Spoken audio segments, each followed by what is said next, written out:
গৰম কেনেকুৱা পাইছে বাৰু দেখিছেনে একদম দেহাহঁতৰ স্কুলৰ পৰা আহি ৰ'বলৈ সময় নাই আৰু কামত ধৰিব লাগে ইফালে কাপোৰ ধোঁ ভাত বনাওঁ এতিয়া ভাত বনোৱাত লাগি গৈছোঁ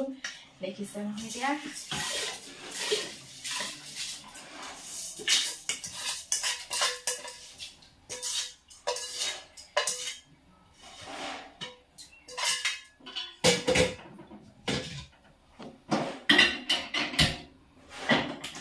ভাত দালি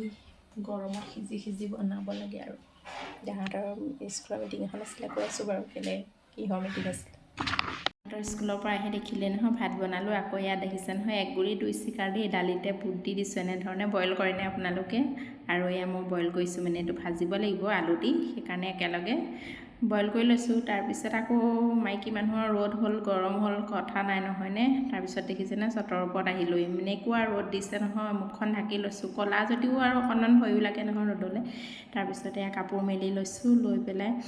আৰু দেহাহঁতৰ স্কুলৰ মিটিংখন কিহৰ ওপৰত গম পাইছে নহয় যোনবোৰ ল'ৰা ছোৱালী স্কুল নাযায় ঘৰত থাকে তাৰ বিষয়ে আছিলে আৰু গৰমৰ উৎপাত তাৰো বিষয়ে অকণমান আৰু প্ৰাৰ্থনা সভাতহে মিটিং হৈছিলে আৰু মিটিঙত ইমান ধুনীয়া লাগিলে নহয় পৰিৱেশটো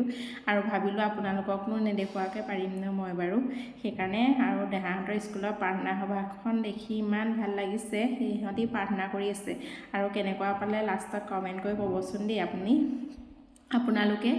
আৰু এয়া আমি মিটিঙলৈ যোৱা পৰ্বটো অকণমান দেখা দিছোঁ আৰু এইখন চাওকচোন চাইনবোৰ্ডখন দেখা পালে গম পাব তাৰ ওপৰতে হৈছিলে আৰু সকলোৱে আমি মিটিঙতে উপস্থিত আৰু এতিয়া দেহাহঁতৰ প্ৰাৰ্থনা সভাটো চাওকচোন